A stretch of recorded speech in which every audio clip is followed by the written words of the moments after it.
Hi hello ನಮಸ್ಕಾರ. ಇವತ್ತು ಬೆಳಿಗ್ಗೆ ನಾವು ಪೊಲಾರಿ ದೇವಸ್ಥಾನಕ್ಕೆ ಹೋಗಬೇಕು ಅಂತ ಪ್ಲ್ಯಾನ್ ಮಾಡಿದ್ದೆವು. ಹಾಗೆಯೇ ಬಸ್ ಸ್ಟ್ಯಾಂಡಲ್ಲಿ ಕಾದು ಕೊನೆಗೂ ಬಸ್ ಸಿಕ್ಕಿತು. ಬಸ್ಸಲ್ಲಿ ಪೊಲಾರಿ ದೇವಸ್ಥಾನಕ್ಕೆ ರೀಚ್ ಆದಾಗಲೇ ಮಧ್ಯಾಹ್ನ ಆಗಿತ್ತು. ಸುತ್ತಮುತ್ತ ಫುಲ್ ಬಿಸಿಲಿತ್ತು. ಹಾಗೆಯೇ ದೇವಸ್ಥಾನದ ಒಳಗೆ ಹೋದೆವು. ಅಲ್ಲಿ ಒಂದು ಖಡ್ಗಮಾಲ ಪೂಜೆ ಹಾಗೂ ಇನ್ನೊಂದು ಪೂಜೆಯನ್ನು ಭರಿಸಿ ದೇವಸ್ಥಾನದ ಒಳಗೆ ಹೋದೆವು.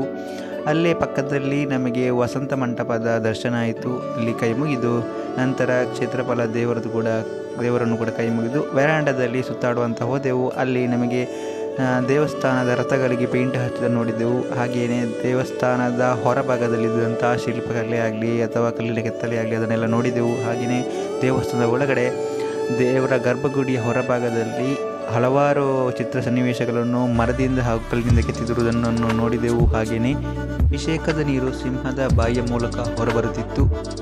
ಹಾಗೆಯೇ ಶಿಲ್ಪಕಲೆ ಅಷ್ಟರಲ್ಲೇ ದೇವರದ್ದು ಬಲಿ ಸೇವೆ ಕೂಡ ಆಯಿತು, ಅದನ್ನು ಕೂಡ ನೋಡಿದೆವು. ದೇವಸ್ಥಾನದ ಹೊರನೋಟವನ್ನು ಕೂಡ ನೋಡಿ ಸಂತೋಷಪಟ್ಟೆವು. ಹಾಗೆಯೇ ದೇವಸ್ಥಾನದ ಮುಂದುಗಡೆ ಇರುವಂಥ ಕಂಬಕ್ಕೆ ಹಾಕಿರುವಂಥ ಅಲಂಕಾರವು, ಹಾಗೆಯೇ ದೇವರಿಗೆ ಹಾಕಿರುವಂತಹ ಕಲ್ಲಿನಲ್ಲಿ ಇರುವಂಥ ಶಿಲ್ಪಕಲೆ ಹಾಗೂ ಅದರ ಕೆತ್ತನೆಗಳನ್ನು ಕೂಡ ನೋಡಿದೆವು. ಅಲ್ಲಿ ಪಕ್ಕದಲ್ಲಿ ಕೂಡ ಇನ್ನೊಂದು ದೇವರದ್ದು ದೇವಸ್ಥಾನ ಕೂಡ ಇತ್ತು.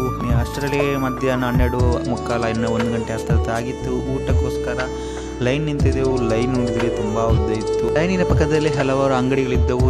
ದೇವಸ್ಥಾನದ ರಥವು ಕೂಡ ಇತ್ತು. ರಥವಿಲ್ಲದಾಗಿದೆ. ನಂತರ ನಮಗೆ ಊಟಕ್ಕೆ ಬಫೆಯನ್ನು ಕೊಟ್ಟರು. ಬಫೆಗೆ ಊಟ, ಸಾಂಬಾರ್ ಹಾಗೂ ಪಲ್ಯವನ್ನು ಹಾಕಿ ಊಟ ಮುಗಿಸಿ ಹೊರಗಡೆ ಬಂದರೆ ಫುಲ್ ಬಿಸಿಲು. ಹಾಗೆಯೇ ತಂಗಿಗೋಸ್ಕರ ಒಂದು ನೂಲು ಬೇಕು ಅಂತ ಹೇಳಿದರು. ಹಾಗೆಯೇ ನೂಲು ತರಲಿಕ್ಕೆ ಹೋದೆವು. ನೂಲಿಗೆ ರೇಟ್ ಎಷ್ಟು ಕೇಳಿದ್ರು ಕೂಡ 10 ರೂಪಾಯಿ ಅಂತ ಹೇಳಿದರು. ಹಾಗೆಯೇ ಒಂದು ಕೆಂಪು ಕಲರ್ ದಾರವನ್ನು ತಗೊಂಡೆವು.